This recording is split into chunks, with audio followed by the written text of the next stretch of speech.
शैली। कौन सी शैली की उपशैली है?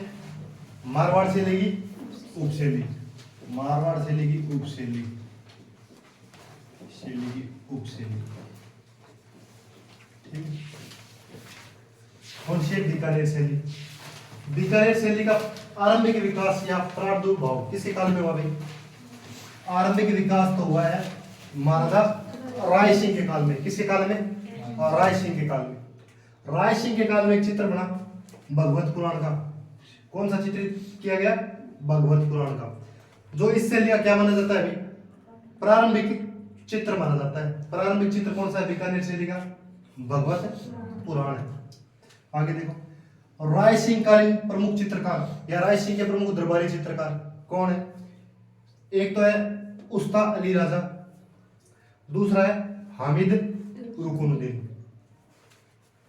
आगे देखो, महाराजा अनूप सिंह के काल में। किसके काल में? महाराजा अनूप सिंह के काल में इस शैली का विशुद्ध रूप देखने को मिलता है। कौन सी शैली का?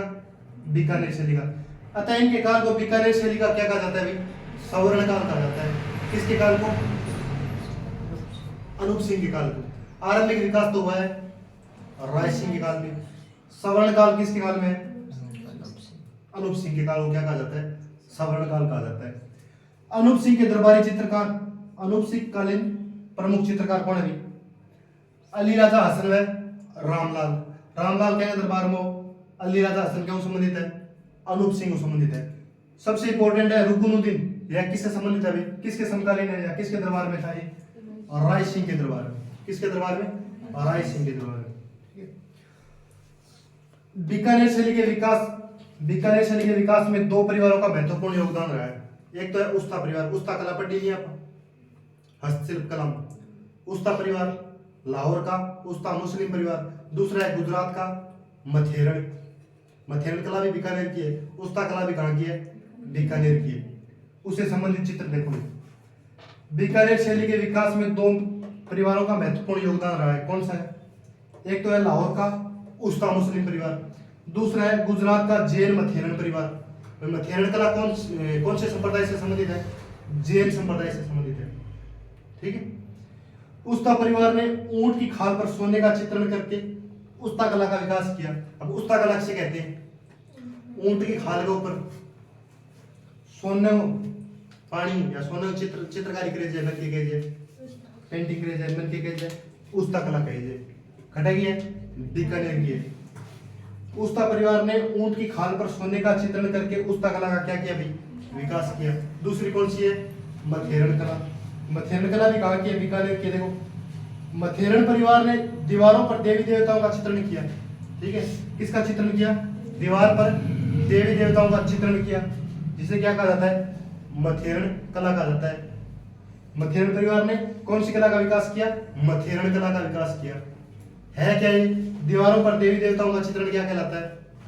मथेरण कहलाता है। क्या कहलाता है? मथेरण कहलाता है। अब देखो भाई आगे, बीकानेर शैली पर मुगल प्रभाव किसके समय पड़ना शुरू हुआ? राय सिंह के। ठीक है, किसके शासनकाल में? राय सिंह के काल में। आगे देखो, बीकानेर शैली की प्रमुख विशेषताएं।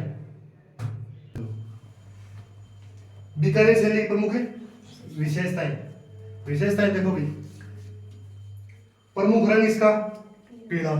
बीकानेर शैली का प्रमुख रंग तो है पीला। मारवाड़ शैली का प्रमुख रंग पीला। दोनों का कौन सा है? पीला है। बीकानेर और मारवाड़ का रंग कौन सा है?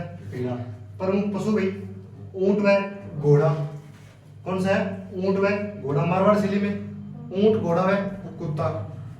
प्रमुख वृक्ष आम, और मारवाड़ शैली में कौन सा है? आम। ठीक है, तो बीकानेर शैली में प्रमुख रंग तो है पीला, प्रमुख पशु ऊंट व घोड़ा, प्रमुख वृक्ष है आम।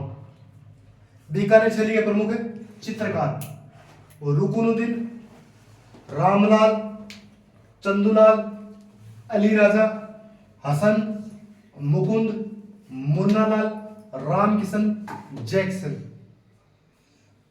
ये सारे क्या है? बीकानेर शैली के प्रमुख चित्रकार हैं।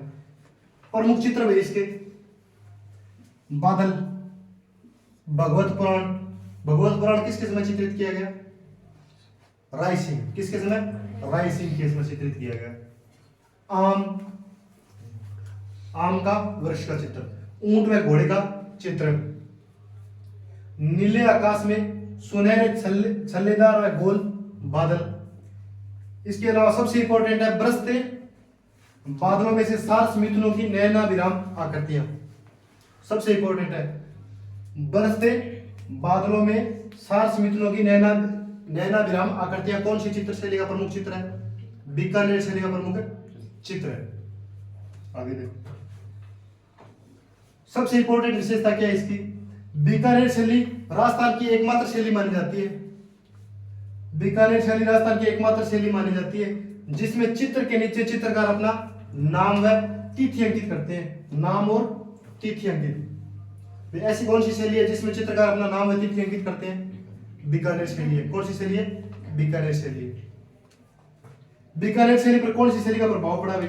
एक तो दक्षिणी शैली का प्रभाव पड़ा जिसे कांगड़ा शैली भी कहा जाता है, मुगल शैली, पंजाबी शैली। इन तीनों शैलियों का इस पर प्रभाव पड़ा। क्यों पड़ा भाई? क्योंकि बीकानेर के शासक दक्षिणी मोर्चों पर मुगलों के गवर्नर रहे। दक्षिणी अभियान पर भेजता मुगल बीकानेर के शासक। एंग कांड किया भटुआ अकेले गया, फिर दक्षिण बचकला ले गया है भटू, कांगड़ा शैली की। दक्षिण में कौन सी शैली? दक्षिण शैली कौन सी है? कांगड़ा शैली। क्यों प्रभाव पड़ना हो वही कारण हो, क्योंकि अकेले जाता बार बार में दक्षिणी अभियान पर जाता। ठीक है, और मुगल शैली का प्रभाव मुगला में गवर्नर रह है। ठीक है, और देखो बीकानेर शैली में सर्वप्रथम सोने व चांदी का प्रयोग किया गया है। कौन सी शैली में सोने व चांदी का प्रयोग किया गया है? बीकानेर शैली में। देखो भाई, उस्ता कला करवाई है। उस्ता कला में, उस्ता कला किसे कहते हैं? ऊंट की खाल पर सोने का चित्रण क्या कहलाता है? उस्ता कला कहलाता है। देखो सोने का प्रयोग हुआ है ना, तो ऐसी कौन सी शैली है जिसमें सोने व चांदी का प्रयोग किया गया? बीकानेर शैली है। एक है बीकानेर में अनूप महल। कौन सा महल है? अनूप महल। अनूप महल क्या खातर प्रसिद्ध है भाई? सुनहरे भित्ति चित्रों खातर। कौन सा महल प्रसिद्ध है? अनूप महल। बीकानेर स्थित अनूप महल, बीकानेर स्थित अनूप महल अपने सुनहरे भित्ति चित्रों के लिए प्रसिद्ध है। सुनहरे भित्ति चित्रों के लिए प्रसिद्ध है। चित्रों के लिए प्रसिद्ध है। ठीक है।